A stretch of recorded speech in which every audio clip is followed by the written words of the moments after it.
The file number is 241968. Ms. Kaufman is here with Mr. Stickley, the Chief Public Defender. On here, Mr. Whoa. Right from the start, you can feel the tension. The defendant just blew a 0.87 breath test at 9:40 a.m., and she drove herself to court. That's immediately setting off every red flag a judge can have. Viewer question: would you even dare get behind the wheel in this state? Stickley, here's what I understand. The defendant was here today for a probation review with her probation officer, Autumn Kiefer. Autumn smelled alcohol, gave the defendant a breath test, and the result was .087. Correct, at 9:40 a.m. And she drove here. So it is a condition of her probation that, I'll just read it the way it's in the order. She was sentenced to 93 days, credit 2, 91 days to serve, and I deferred a few. So she has 88 jail days hanging over her head. It is a condition of her probation that she take a test upon demand of any police or probation officer. Refusing a test, missing a test, or a positive test will cause an immediate 1-day jail term and whether potential probation violation consequence. So the defendant got arrested on May 26th, which resulted in this conviction, May 26th of 24. She was in a crash and her blood alcohol was .294.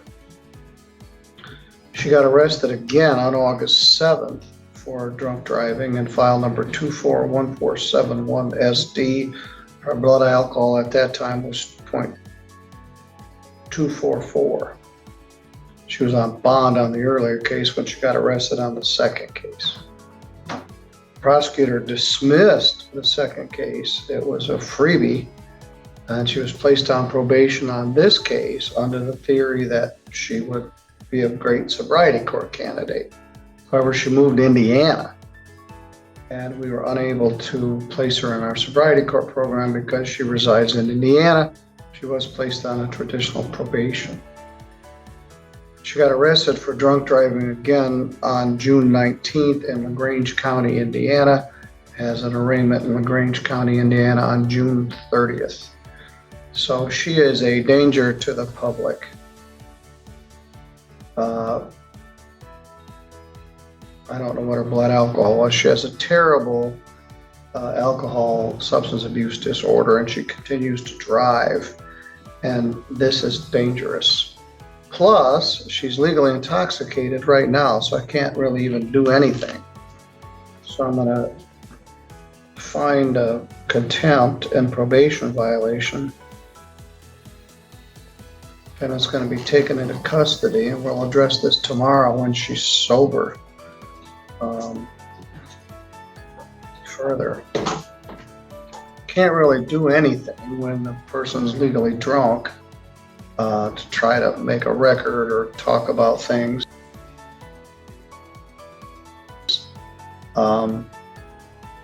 We need to wait till you're sober. About 9 o'clock tomorrow, I'll give you an order. Violation of probation. I don't want to make sure she doesn't get out before tomorrow. I'll order 2 days jail, credit 0. 2 days to serve. Further hearing 6/25/25 at 9 a.m. Ms. Kaufman, do you have pets? I do. What do you have? I have 2 little Pomeranians. You might want to find somebody to take care of your animals. All right, you're going to jail. I'll see you tomorrow morning at 9 a.m. when you're not at .08, and we'll talk further about this. Your Honor, I'm sure there's protocols at the jail, but just to put everybody on alert, I am concerned about the possibility of some withdrawal issues. Notice the pattern here. Multiple arrests, multiple backs, moving states, and probation attempts. This isn't a single mistake. It's a full-blown, escalating risk scenario. Judges see patterns like this all the time, and it heavily influences their decisions on probation violations and public safety.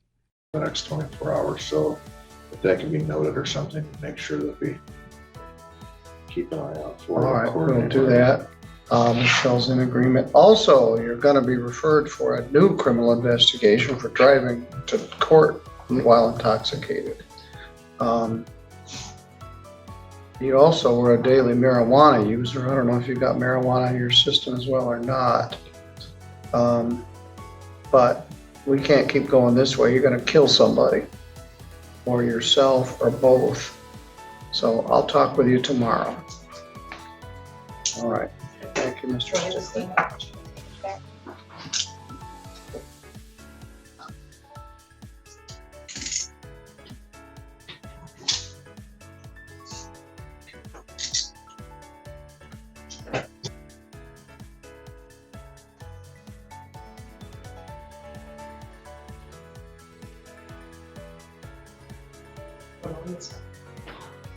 Sir, PV and contempt? Yes.